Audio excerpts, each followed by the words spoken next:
주일 말씀하실 때 당신의 영적 태생, 우리 영적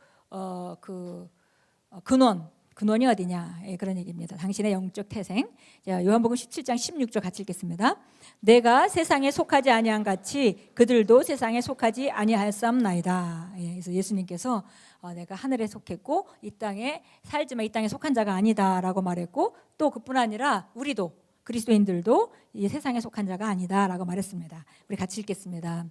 요한복음 6장 38절에서 예수님께서는 내가 하늘에서 내려왔다라고 말씀하셨습니다. 이는 주님의 입술에서 나온 강력하고 은혜로 충만하며 놀라운 선언입니다. 주님께서는 내가 하늘에서 내려왔다라고 말씀하셨습니다. 어떤 사람들은 그것이 가능한 말입니까? 베들레헴이라는 작은 마을에서 동정녀에게서 태어나셨다고 성경에 써 있잖아요. 그런데 하늘에서 데려왔다니요? 라고 반문할 것입니다.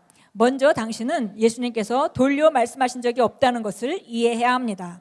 그분의 말씀은 항상 명료하고 분명했습니다. 그분께서 내가 하늘에서 내려왔다라고 말씀하신 것은 영적인 태생에 대한 말씀하신 것입니다. 그렇다면 그분께서 내가 세상에 속하지 않았다라고 말씀하신 것이 무슨 뜻인지 이해할 수 있을 것입니다. 이는 당신의 태생이 생물학적 출생이나 당신이 태어난 나라와는 전혀 상관이 없다는 것을 보여줍니다. 그 당시 예수님의 말씀을 듣던 사람들은 분명 예수님이 어디에서 살았으며 고향인 나사렛이 어떤 곳인지, 형제자매가 누구인지 등에 대해 알고 있었을 것입니다. 실제로 성경은 어느 날 예수님께서 자라난 마을에서 복음을 전하셨지만 사람들이 믿지 않았다고 기록하고 있습니다. 그들은 이는 요셉의 아들 예수가 아니냐, 그 부모를 우리가 아는데 자기가 지금 어찌하여 하늘에서 내려왔다 하느냐라고 말했습니다. 그들이 예수님을 믿지 못한 이유는 영적인 실제를 이해하지 못했기 때문입니다. 이와 똑같은 일이 오늘날에도 일어나고 있습니다. 영적인 것을 배우지 못한 사람은 우리의 신성한 태생에 기반한 선포를 이해하지 못합니다. 우리는 이 세상에 속하지 않았습니다. 성경은 요한일서 4장 4절에서 자녀들아 너희는 하나님께 속하였고 라고 말씀합니다. 이는 우리가 하나님에게서 태어났으며 우리의 근원이 그분 안에 있다는 뜻입니다. 당신이 어떻게 어디서 태어났는지가 당신의 태생을 결정하는 것이 아닙니다. 만약 그렇다면 예수님께서 내가 나사렛에서 왔다라고 말씀하셨을 것입니다. 하지만 그렇게 말씀하시지 않았습니다. 그분은 내가 하늘에서 왔다라고 말씀하셨습니다. 우리의 영적인 태생이 우리를 보통 사람 이상으로 만들었습니다. 우리는 하나님과 같은 종류의 연합체입니다. 우리는 썩는 인간의 씨가 아닌 썩지 않는 하나님의 말씀으로 태어났습니다. 이로 인해 우리는 파괴될 수 없고 영원히 승리하는 자가 되었습니다. 하나님께 영광 돌립니다. 아멘. 네, 항상 우리가 우리 자신의 삶으로부터 시작을 하면 하나님의 하신 일을 이해하기가 상당히 힘들고요. 오히려 하나님이 어떤 일을 하셨고 내가 어떻게 생각해야 마땅한지 이렇게 하나님으로부터 항상 시작할 때 우리 위치를 정확히 알고 우리가 하나님 주신 것들을 취하는 자리에 갈 수 있습니다. 보니까 우리 영적인 태생에 대해서 말했어요. 우리 영적 오리진, 그러니까 우리가 영적인 근원이 어딘가. 예수님이 이 땅에 사셨지만 이 땅에 속한 자가 아니라고 말씀하신 것 같이 또 우리도 이 땅에 살지만 이 땅에 속한 자가 아니다라고 말씀합니다.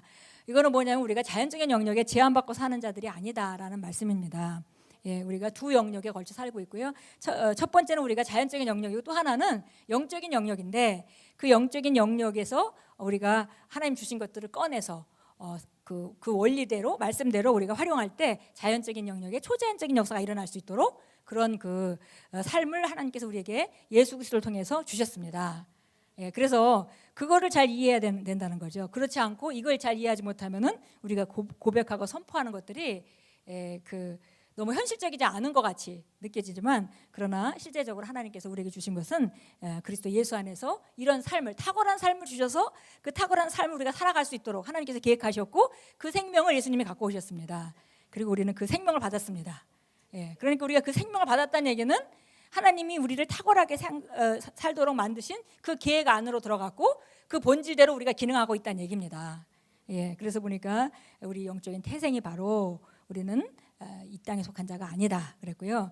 하나님과 같은 생명을 가지고 하나님의 본성에 동참하는 자로 우리를 만드셨고 이렇게 하신 이유는 여기 우리가 영원한 승리자가 될 수 있도록 다스리고 살아갈 수 있도록 그렇게 하나님이 하신 일방적인 하나님의 방법입니다. 누구든지 그걸 발견하고 그 안으로 들어와서 그것을 취하는 사람만이 그 삶을 살 수 있는 것이고, 여전히 종교적으로 접근하고 이런 것을 믿음으로 취하지 못한다면, 그러면 우리가 그리스도 안에 있지만, 구원은 죽으면 하늘나라 가겠지만, 그러나 이 땅 안에서는 자연적인 영역에 제한받고 살 수밖에 없습니다. 오늘 참고 성경은 요한복음 15장 19절인데요. 제가 한번 읽어보겠습니다. 너희가 세상에 속하였으면 세상이 자기 것을 사랑하였으리라. 그러나 너희가 세상에 속하지 아니하고 도리어 내가 세상에서 너희를 택하였으므로 세상이 너희를 미워하느니라. 그래서 우리가 세상에 속한 자가 아니고 우리는 구별돼야 된다고 계속 말씀하고 계시는 거죠. 요한복음 1장 13절입니다. 우리가 잘 알죠. 12절. 하나님께서 세상을 이처럼 사랑하사 독생자를 주셨으니 이는 저를 믿는 자마다 영생을 얻고 멸망치 않게 하려 함이라. 이렇게 말씀하셨고, 그 다음에 이들은 혈통으로나 육신의 뜻으로나 사람의 뜻으로 나지 아니하고 오직 하나님에게서 난 자들이니라. 예, 하나님에게서 우리가 태어났습니다. 그래서 우리가 하나님을 아버지라고 부릅니다. 예, 그래서 이 하나님에서 난 이 생명은 정말 놀라운 생명입니다. 그래서 베드로전서 2장 9절도 여기 나와 있는데요. 너희는 택하신 세대요 왕 같은 제사장이며 거룩한 나라요 특별한 민족이니 이는 너희를 어둠의 권세에서 불러내어 그의 기이한 빛 가운데 들어가게 하신 분을 덕을 선포하게 하려 하심이라. 그러니까 놀라운 삶을 주신 거죠. 놀라운 삶을 주셔서 우리가 바로 어둠의 권세에서 불러내셔서 빛의 그의 기이한 빛, 놀라운 빛 가운데로 들어가신 그분의 덕을 선포하라고, 우리가 보여주고 선포하라고 우리를 바로 이곳으로 부르셨습니다. 예, 우리 함께 기도하겠습니다. 사랑하는 아버지, 당신의 말씀에서 제 진정한 태생을 보여주심을 감사드립니다. 저는 위에서부터 태어났으며 파괴할 수 없고 초월적인 그리스도의 생명을 삶에서 나타냅니다. 저는 질병과 가난, 실패와 이 세상의 모든 부정적인 영향보다 훨씬 더 높은 영역에서 삽니다. 저는 당신의 사랑과 영광, 탁월함, 완전함, 지혜를 보여주는 자입니다. 예수님의 이름으로 기도합니다. 아멘. 아멘.